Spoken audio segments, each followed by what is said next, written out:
Well, let's go ahead and get rolling. First of all, how many of you guys listened or read chapter 2 this week of GoPro? I did. I did. New Schaefer's did. Cool. Okay. Did anything jump out to you guys as far as deciding to go pro?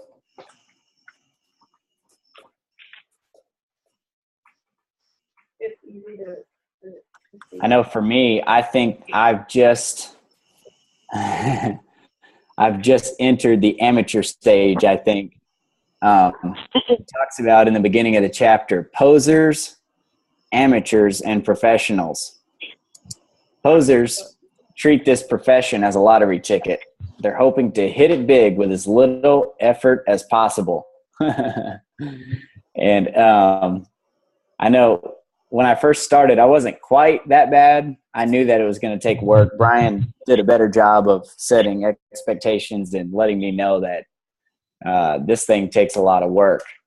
And so I don't think I was quite at the lottery ticket stage, but a lot of people come in thinking that. They come into network marketing and they think that, they can just call 2 or 3 people and see what happens.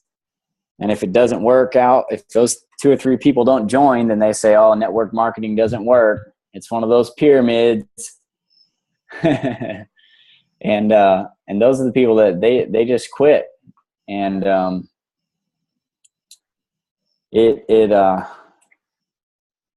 you're not going to have very much success if you stay in the poser stage. And amateurs have kind of moved on from that, but they still mostly focus on luck. 3 of the things Eric said that he focused on as an amateur. Number 1, he focused on luck. He wanted to sign a monster distributor that would just go out and recruit all these people and make him rich. He was hoping to get that one rock star on his team. The other thing he said he focused on was timing. Did I get in the company early enough?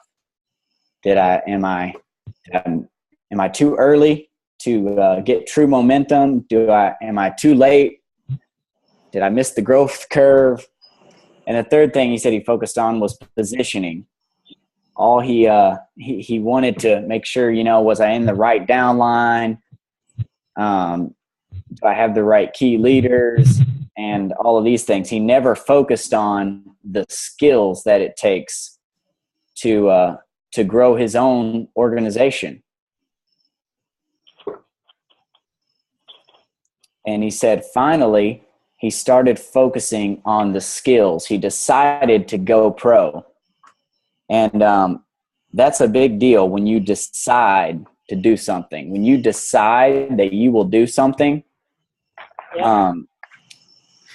I don't want to say the universe because I'm not really into that kind of stuff, but it's almost like the universe responds when you decide that you will do it that you will work at it until you learn how to do it. You will keep practicing until you get good at it. You'll fumble until you get it. One of the biggest things you have to get over, I like what Eric says, is he said it's hard to look good and get better at the same time. That's really, really true. I've been dealing with that a lot lately because the first people that I've tried to break the ice with, it didn't go too well. Let's just put it that way. So, do any of you have any experiences that you've had as you've started to hone your skills here recently? Any stories come to mind? Well, I've just thought as over the time that I've been starting to share ID Life with folks, you walk away from a conversation and you go, man, you analyze yourself and what you did and how they responded and all that. And most of the time, more times than not, I notice I'm talking way too much, which that's part of the learning process, They walk away feeling overwhelmed, too much information. I can't absorb it all. And, will I get them later? I don't know. It's kind of one of those things. But I could tell I didn't really tickle their interest that much because I gave them too much information, basically. That's one of the things about that learning process and costing you maybe a customer because that's, mistakes we make. Where, sometimes maybe you should give more information and you don't. So I don't know. It's hard. You have to really read the person you're talking to. Mm-hmm. Mike Unclebach calls that vomiting Ivy Life all over somebody. Yeah, right. He's like, be careful. You have to remember Ivy Life on them. Yeah. That everybody doesn't. They're not where we are. They're not. Right. Maybe they just need tidbits to start out. Well, I tried that concept of not really telling them. They ask you what it is, what the business is, and I say, oh, well, go and watch the video. And sometimes that's worse, but this one guy did not respond to that. He was like, that's just weird. Like I was being secretive. One of my favorite lines is, I'll go through, Bayan and I have been doing this a lot recently. In fact, most of our prospects right now this is what we do. I'll walk through Walmart or Kroger or Lowe's or any store that has lower paid employees.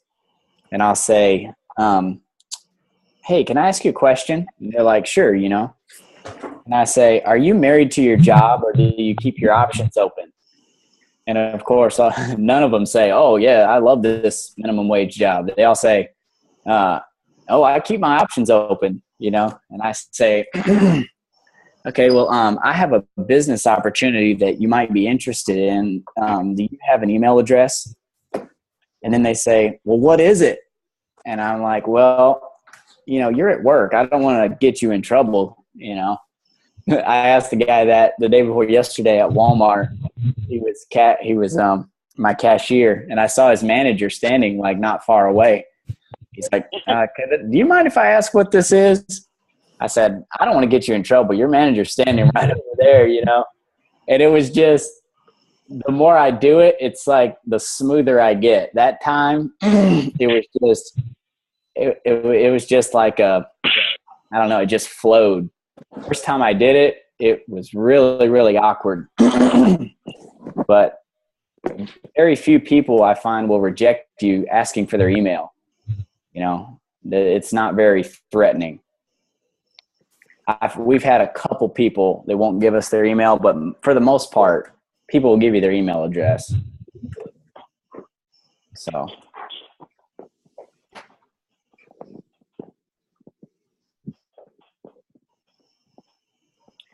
I love that he talked about profession, how this is a profession. He said a doctor will go to school for nearly a decade to learn how to be a doc and spend $100,000 on college. And yet they'll join network marketing and they won't give a month's worth of study to develop our skills. Yeah. They think. I was watching this training the other night. I bought this this other training course that Eric has. And in this keynote that he was giving, he talked about the same thing I talked about last week, how it costs an average of about $65,000 to start a business. And he said people plan on dumping money into it the first year. The second year, they hope the business breaks even.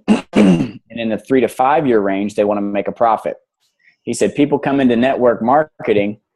They want to make their money back the first month, be able to quit their job the second month, and get rich the third month. He said, This is a better way of making a living. He said, but the business laws still apply. marketing. Yep. It just doesn't work that way. To make something the first month. I didn't have those expectations. But I love that he mentions the book Outliers. I don't know if have any of you read the book Outliers by Malcolm Outliers? Gladwell? It's called Outliers. No? No. Anyway, this guy, it's a fascinating read. He goes and looks at all of the people who are uber successful, the people that we all say, wow, this guy is extremely talented. So he looks at the Beatles. He goes and he starts to study how, because the Beatles, it seemed, came out of nowhere. It seemed like they came out with this huge amount of talent and just stunned everyone. But what he found was they had been playing this one gig 7 nights a week for 2 years. It was on some little place in California, and they played this one gig. They played 8 hours a night, 7 nights a week. And when he figured it up, it was like 11 or 12,000 hours that these guys had practiced before they finally got their big record deal and came out, and everyone recognized them as this super talent. And then he studied Bill Gates and a lot of famous actors and all these types of people. And the one common thing he found was 10,000 hours of practice. It wasn't that they had a super high IQ or a huge amount of talent. It was that they had spent 10,000 hours honing their skill and just practicing. And really, that's the only difference right now in us, our little group, and the Steve Carters and Mike Unclebach and Logan and all these other guys. It's not that they are any smarter or any more talented. I don't think. It's just that they have thousands of hours of practice. So I thought that was fascinating.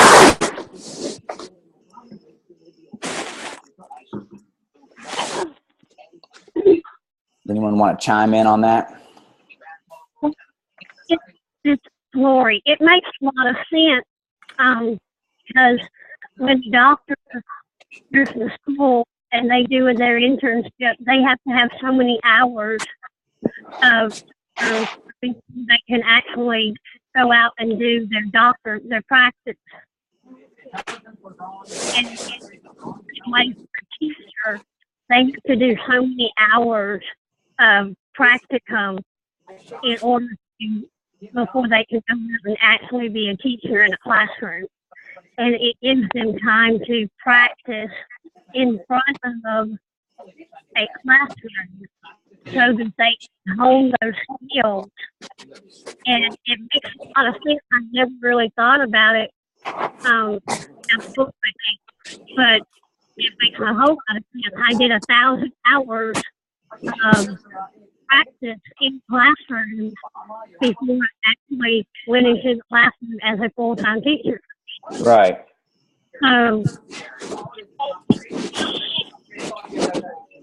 What you do better than it yet. Yep. You're all over yourself. Right. Hey, we're getting some feedback from somebody, something in the background. Yeah. I'm not sure. I think that's Terry. You put your mic on mute. Let me see if I can mute it.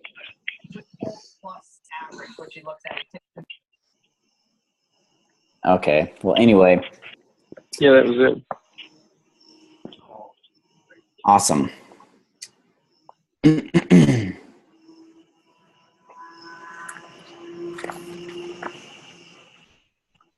So Eric said, when I made the decision to go pro, everything changed. I stopped focusing on luck, timing, positioning, and shortcuts. I even stopped focusing on the money. My world changed when I started focusing on the skills and made the commitment to practice, practice, practice until I mastered them. You know, that's that's what we have to do. We have to get over worrying about how good we look and just get out there with the people. I was listening to a $1 Million Earner on Eric's podcast. He said, this business is about the people. He said, get out there and meet the people and just be around people. And just get out there and put in the work, and you'll get better. And I've really been trying to do this. Anytime I talk to people, I work on being much more assertive and outgoing to everyone. Even if I don't get every person's contact information, I make sure that I make the first contact. I give the first hello, and it's really easier. It's a lot easier to get people's contact information, or to just be a person that has many friends if you live your life that way. Hey, John. Hey. I'd like to confirm that Amy and I were out having a discussion, talking about things, and sometimes we're not always sure what to say. And so a lot of times I don't know whether I'm going to get any kind of a response or an email or a phone number from someone. But just to kind of piggyback on what you were saying, a lot of times I just start talking to the person until I can try to figure out a way to, maybe something will come up. And sometimes I'm able to get something, and sometimes based on the person I ask and, they say no, or it just doesn't happen to work out.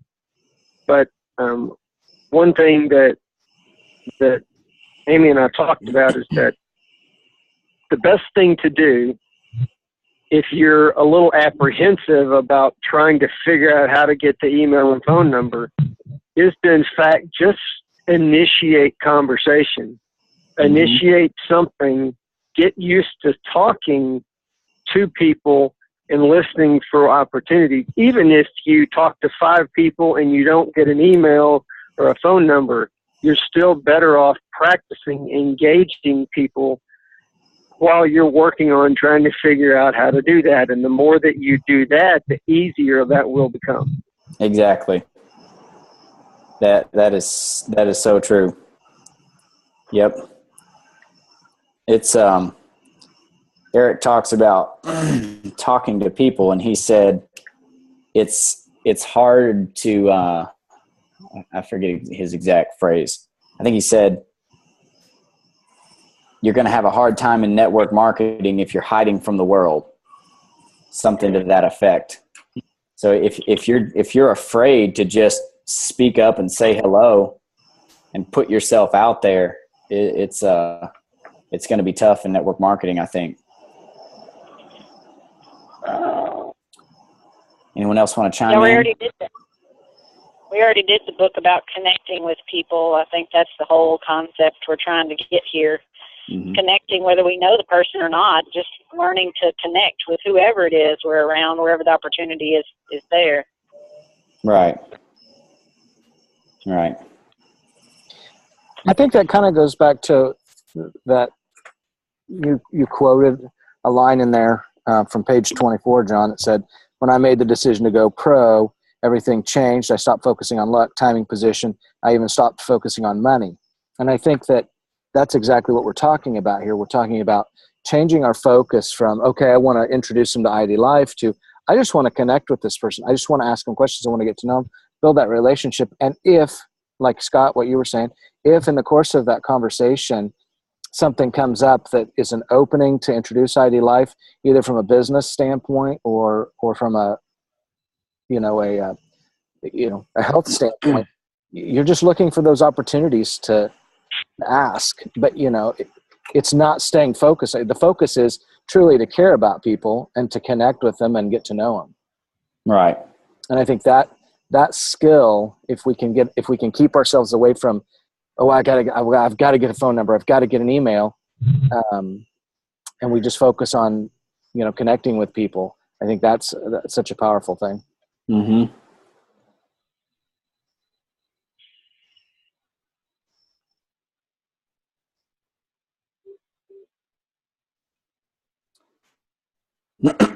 Well, I know for me, I have,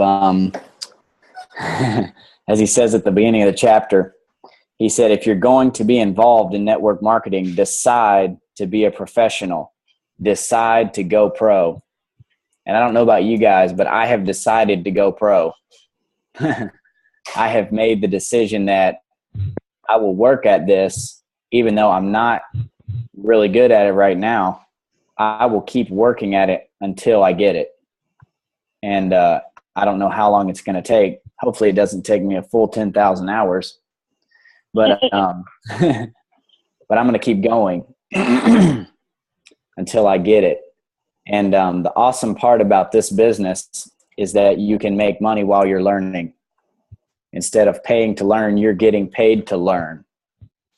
Right. So as we're becoming professionals, we can still make some money along the way. So that is a huge, huge pro to this business. All right. Well, that's pretty much all I have. That's about all the way through chapter 2. Brian, do you know when Mr. Unclebach will be chiming in? I don't. Now? Probably here in the next couple of minutes, I would expect. Okay. I got a question, if you don't mind. Go for it. I would like to hear from everybody what some of the biggest hang-ups are that you struggle with when it comes to introducing ID Life, to building those, to asking, starting those conversations, even anything in this realm of recruiting or however you want to say, building those relationships and introducing it. What's the biggest hang-up you have?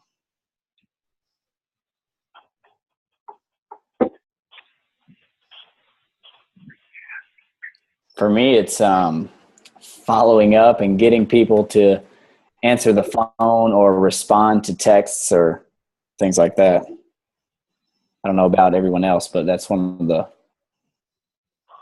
hardest things for me. So you don't struggle with introducing it to people. It's the follow-up and getting them to respond back. Okay.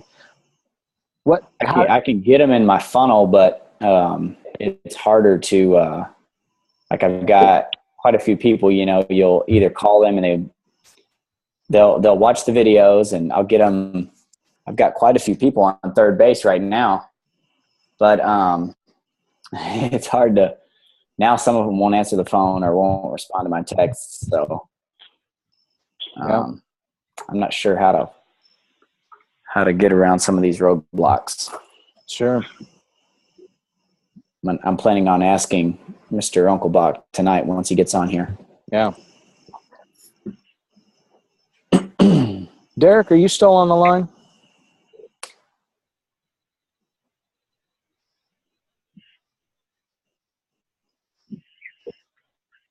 Jen, are you on the line with us?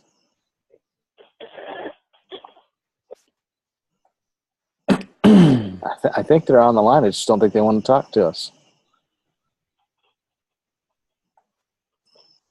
Well, I'm going to just share briefly while we're waiting. We went out to eat. This has been a couple of months ago, and went out to a restaurant. We were sitting there, and we were talking about how do you just start a conversation with somebody. And so we were just joking around, and we just goofing around, introduced ID Life to a couple of people that were in the restaurant there, a couple of the waitresses, and it was uncomfortable and it was kind of awkward for us. But that's the thing we were talking about. How do you do that? And we did it, and once we did it, it was like, well, okay, that's so I'll never see these two people again. It maybe doesn't go anywhere, but I think for me one of the struggles was making that transition to, and I think Eric talks about this in the book some places, just that network marketing is oftentimes viewed, people kind of look down on it a little bit. And so when you can get past that and say, look, this is what I do. I help people. I'm doing it in a different capacity than in using a different vehicle to get me there. and I'm still in that process. I'm still making that transition. And, but in making that mentally beginning to make that transition to this is okay. I don't have to be kind of a little bit embarrassed because I've shifted the focus of my business more towards, 100% to ID Life, and I'm not doing some of the other stuff. That just in that mindset shift has been huge, and it makes me a lot more comfortable and confident to make those connections with people. So I guess I would challenge people, everyone, all of us, to really think into what are the things that keep us from feeling as comfortable and as confident. Maybe a combination of things, but write down what those things are that are maybe keeping you, kind of holding you back. Right. I think the tension that I experience is I don't have a problem engaging people and talking to people and having just general conversation. And as long as there's a natural flow, I can find a spot and enter in a question or make a statement, and we can move right into ID Life, and I'm comfortable with that. The difficulty is when the conversation never really goes anywhere close to anything that I can grab hold of or, bounce off of. And it almost feels like I have to blow the horn of ID Life right in the middle of a conversation, to get people's attention. And it's just my perspective, but it feels so awkward to disrupt a good flow of conversation with kind of an off flow question or topic. It's just a completely different topic. I mean, it's easy to walk up to somebody and ask, what's more important to you, your, finances or your health. But that's easier than being in the middle of a flow of a conversation with somebody and then figuring out, okay, how do I ask this or engage this without it seeming awkward, or that I talk to them for the sole purpose of making it so obvious that I'm wanting to ask this question. Right. Yep. That's so true. And I know I have some people that I've added to my list that I still haven't prospected yet. I'm just, the conversation didn't go the way I wanted it to go. So I just built a relationship, got their contact information. Maybe I've friended several people on Facebook, people that I will prospect in the future. But at this point, they're just relationships. And that's a great idea, John. I hadn't really thought about that. That's excellent. I know Eric, we'll get into it next week. He talks about finding prospects and adding 2 people to your list every day. And he says, you may not prospect all these people, but just add 2 people to your list every day. He said, don't assault them with your pitch right away, but just build 2 new relationships. So, John, that's excellent. That's really helpful. I appreciate you communicating that, because I just didn't see it quite from that perspective. But that is really freeing, just to know that, okay, all I have to do is have a conversation enough, not to get them to get information so I can send them something, but just talk to them enough where they'd feel comfortable giving me their information and find another way to get it. Right. That's great.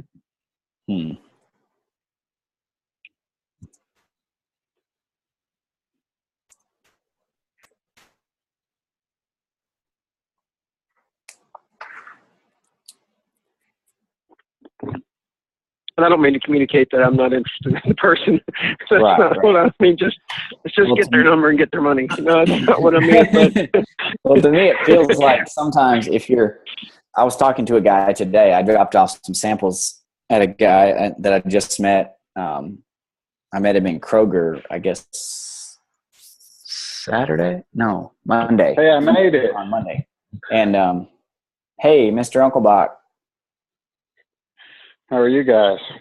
We're doing fantastic. It is a wonderful evening. No joke. Had a little trouble getting in. My apologies, but we got in, so it's all good. All right. So which chapter did you cover tonight? Chapter 2. If you're going to be Okay. involved in network marketing, decide to be a professional. Well, So we want to be does, like you. it do make a difference. So let me, you'll notice as you read Go Pro, the be professional part is treat it like a business and follow up. That's the professional part. So as salesmen, if you've ever been through Brian Hopkins, Zig Ziglar, all those guys' stuff, which I've been through all their courses. Okay, so 90% of all sales happen after the fourth contact. 90% of all salesmen never make the third one. Okay, let me say that again. 90% of all sales are after the fourth contact. 90% of all salespeople never make the third contact. So what happens in network marketing is we call our friend one time and he goes, it's a pyramid scheme, and you quit. Right. You quit. You never get to the third. All that first thing is where they blow you off or give you a hard time, they're just testing you. That's just a test. See if you're serious. See if you'll quit. That's all it is. If you stay with people, they will watch your video. They will try your product. They will join your team. Now, it may take 6 months. I'm recruiting people right now that I talked to 2 years ago. They've been watching. See, most people don't stay in 2 years. So if you don't stay in 2 years, how could you recruit somebody you talked to 2 years ago? Right. Right. See, the only way you lose here is quit. The only way you lose is quit. And with what's coming Saturday, with the ID Life experience, with all the stuff you're going to see, you guys know you're going to see 2 new products Saturday. Do you know that? I knew Nobody we had knows one. that. You got a new flavor of Hydrate coming, but you got 2 products you've never seen before that are coming Saturday. Whoa. You didn't tell us that, Mike. Well, Logan spilled the beans on the presidential call, so once he does that, he knows we're going to leak it. So anyhow, we're network marketers. That's what we do. So here's what I want to talk to y'all about tonight. What we're doing right now, having fun. So let me tell you how like, for example, I have fun. So I just got back. I rode my bike 55 miles tonight before I got on the phone with you guys. But you know what I did during my bike ride tonight? I did 3-way calls. Nice.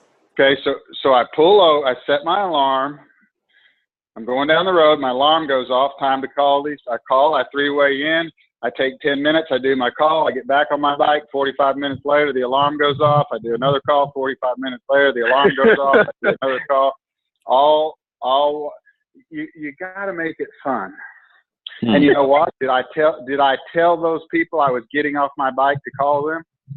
You're darn skippy. I did. I'm having fun. I let them know this is fun. I'm having fun.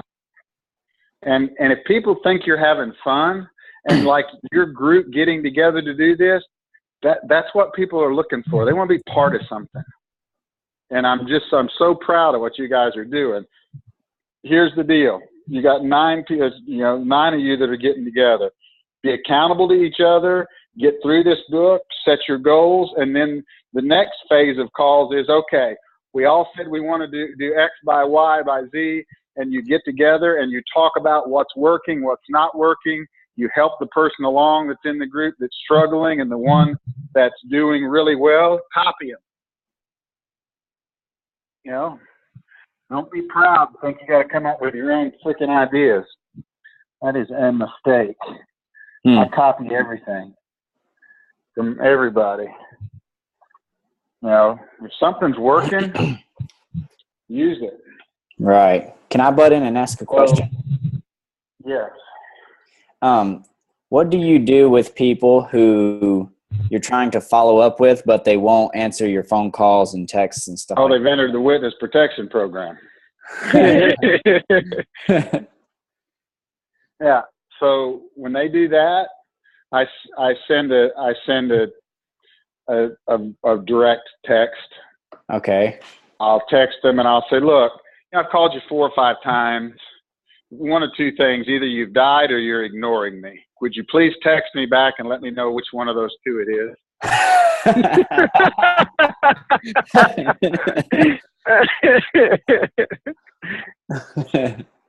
It works. You might get a text back like "smart ass," but it works. Okay. You got to have fun with them. We get our feelings hurt. We get, I thought this was my friend. See, here's one of the things, and I'm gonna give you guys a Debbie Downer here. Here's one of the things that knocks people out of the saddle in network marketing. I'm gonna give you guys a truth, and it's a hard truth, but it's the truth. People come in here and they say, man, all my friends are going to want to do this with. Oh man, my friends are going to love this. And then half their friends enter the witness protection program. Mm-hmm. Okay, here's what you find out. They weren't really your friends. Because if they were your friend, they wouldn't do that to you. A friend would be honest with you. A friend would be honest and say, hey, Brian, I'm just not interested. See, if I'm your buddy and you come to me and you say, look, hey, would you go to the Grateful Dead concert with me? And I'm your friend, right? I would go, I'd rather have diarrhea than go to the Grateful Dead. I don't like the Grateful Dead. Why would I sit for 2.5 hours and listen to something I don't like? I like you. If you want to go have dinner or something, I'll go with you, but I'm not going to concert with you. Right? Right. Maybe just like if you came to me today and said, hey, Mike, man, I got 2 tickets to the ballet. I'm going to say, that's great. Who's going with you?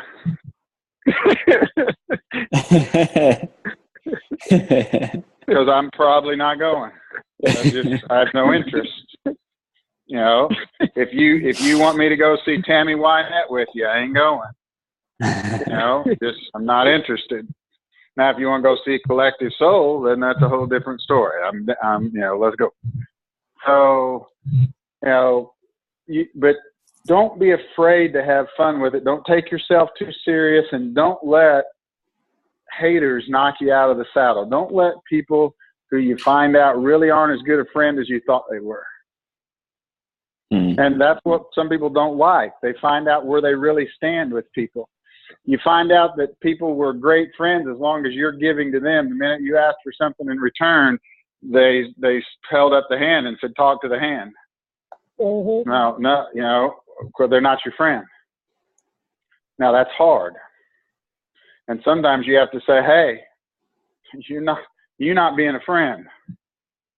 Well, I'm not your friend if I don't join your business? No, I didn't say you had to join my business. All I asked you to do was listen. All I asked for. All I asked for was your support. Didn't ask you to join. Didn't ask you to spend any money. But I've told people, people say, hey, I can't have some, best I can remember, I've bought 67 different kind of fundraiser things from your freaking kids. I've asked you to go to one meeting and you're blowing me off. Well, I've told people. Wow. Hey, come on. So, because then people respect you. See, if you're begging and you're whining and stuff, there's no respect. If you want respect, look them in the eye and tell them they're not treating you right. You'll get that out of the book. That's being a professional.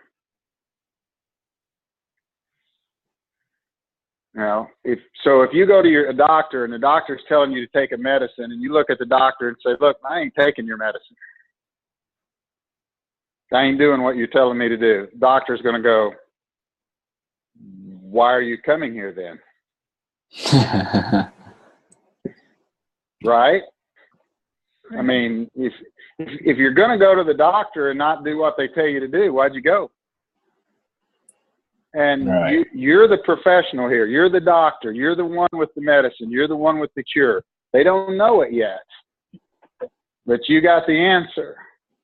So you got to look them in the eye and say, hey, here's what I need you to do. And when you start doing that, number one, you'll respect yourself. And number two, you'll gain the respect of others. Now, will that happen overnight for you? No. You'll have to learn to do it. It's a learned trait. But the sooner you do it and find out it works, the happier you'll be. Remember last week I was talking to you about it's a game? See, it's a game to me. I don't take it personal. When I go on a bike ride and I'm riding next to somebody, I say, what do you do? And I say, customized vitamins. Man, the stuff's amazing. And we get done with our ride. And I said, you know, hey, the assessment's free. Would you like to take it? And they look at me and go, not really. And I said, okay. Go off, talk to somebody else. I'm done. I don't say, really, dude, it's from, I mean, you know, I never beg anybody. If you hang with me for a week, I never beg anybody, ever. Don't do it. Just makes you look weak.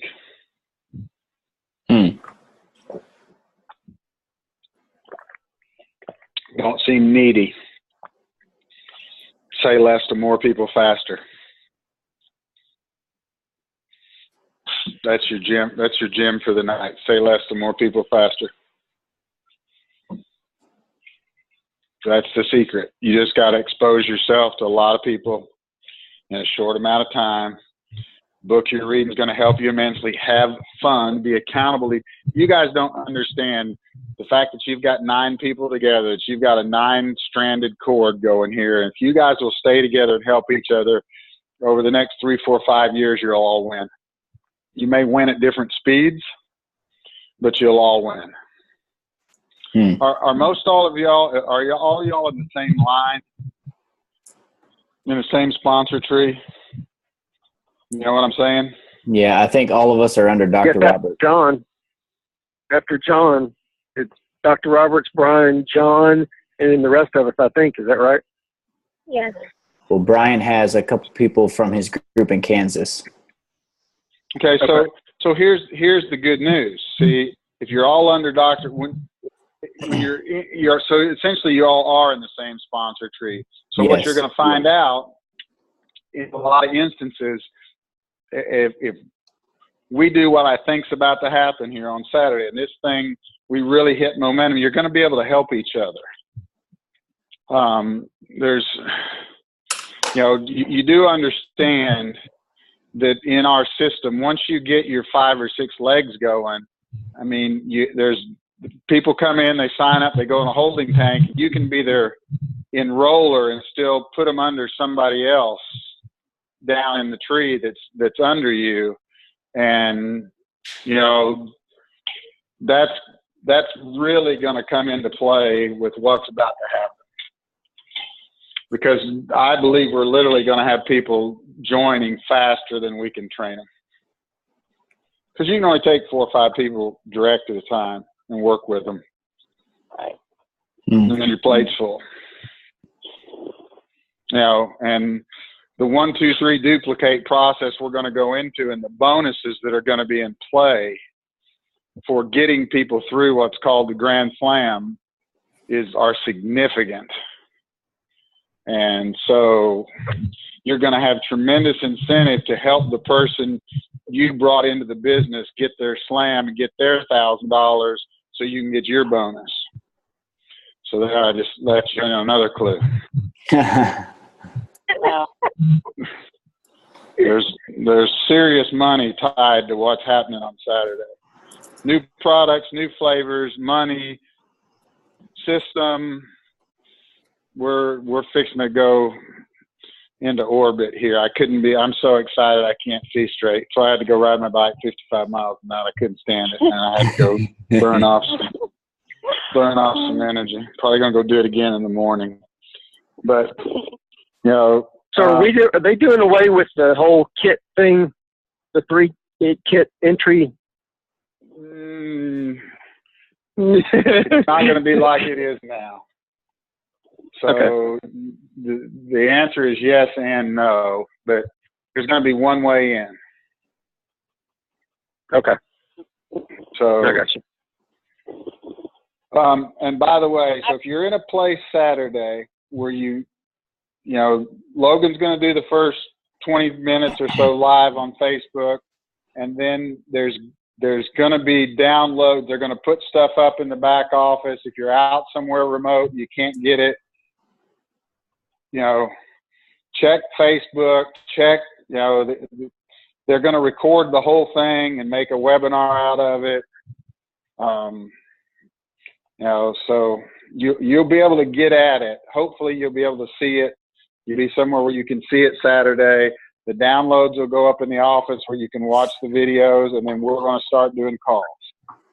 So soon as this is, you'll see me start to put stuff up on Mike's. If you're not on Mike's ID Live, go get on, because I'm really going to have to start communicating with Facebook, because I just can't get to everybody. So it's all one word, Mike's ID Live, so that I can communicate with you. And we're going to start doing call. We'll go through this. I mean, if you guys want to put the call together for your group, you know, just so make sure everybody's on the same page, you know, that's what we're going to spend next week doing. So it's I don't know, guys, man, I'm just so excited. I can't see straight. It's just, if you're around the home office, like, everybody's excited. Logan's excited. My daughter's, everybody's excited. You know, we really believe we figured it out. We got the secret sauce. So rest up, get ready, because after Saturday, it's go time. So Let's go. Here's your challenge. Have fun. You know, treat it like a business. Be serious with people, but fun. And don't be afraid to call people on their BS. If they're jacking you around, tell them they're jacking you around. I have a question. Sure. How do you do the three-way calls when you have someone in your downline that puts you on a call with someone, they're prospecting? So what do you say to that person? Which I've heard some of them done, but not in an, Okay. I don't know. So here's the importance about a three-way call. If you do a three-way call with me, so if you're putting me on the call with your prospect, it's extremely important that when we get on the phone that you edify me. Whoever you're putting on the call with, no matter what they are, you need to know what rank they are. And I don't care if they're a senior director. Hey, John's a senior director. Man, he's been in this business for 90 days. He's tearing it up. He knows all the answers to all the questions. That's why I got him on the phone here with you. All I can tell you is John's a great leader, and I really appreciate the fact that he took time to get on with us. John, this is Phil. Phil, this is John. You know, and so if you don't edify the person that you're getting on a three-way call with, so if you just say, I get on the call with you and you say, hey, Phil, this is Mike. Mike, this is Phil. Now I got to edify myself. Right. Because he doesn't know who I am from Adam. You know, and self-edification, you know, I'm bragging. Okay, Right. so that don't work. So you get on the call with me, you say, Mike's the president director in our company. He's one of the top 25 money earners in the company. It's probably top 10 or 15, but 25, rather be safe than sorry. 25 money. He's been here from the very beginning. Actually, Mike's daughter is president of the company. His brother owns a pretty big chunk of it. So Mike's pretty well connected. That's why I got him on the phone with us. So Mike, this is Phil. Phil, this is Mike. Man, Mike, thanks for getting on the call with us, and then I'll take over. The other thing, when you do a three-way call, once the person that you bring on to talk to your person starts talking, you have one job for the rest of that call, and that's to shut up.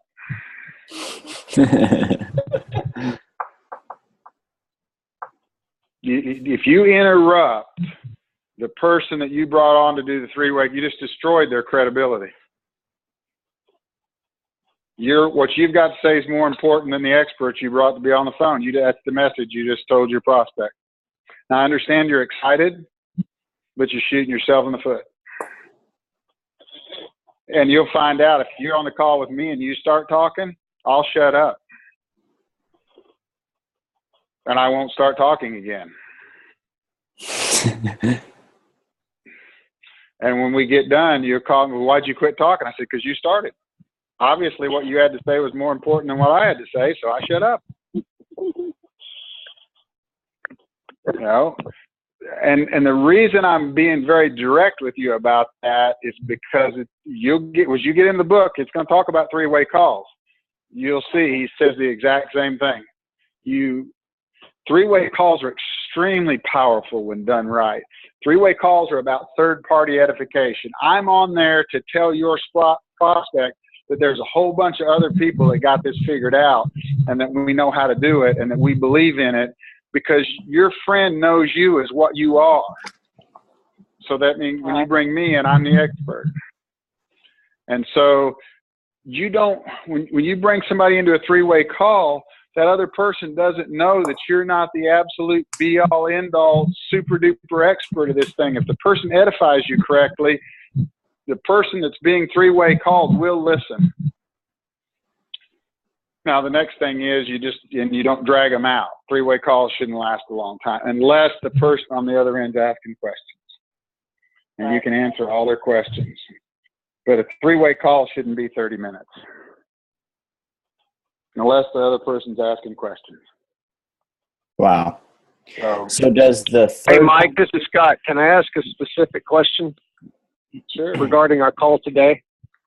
Sure. It might be beneficial.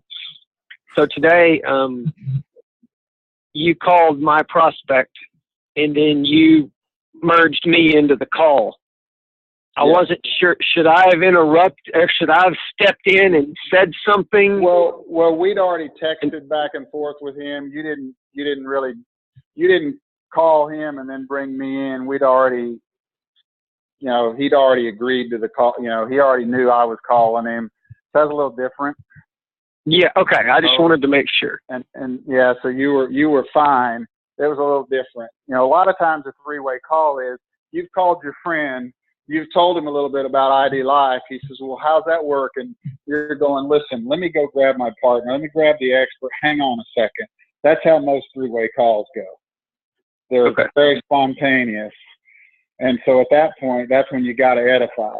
But we had already texted and, that was a little different. So, which is okay. And that's why you use upline for your three-way call, because it doesn't matter to me. I was fine with him and he was fine with us.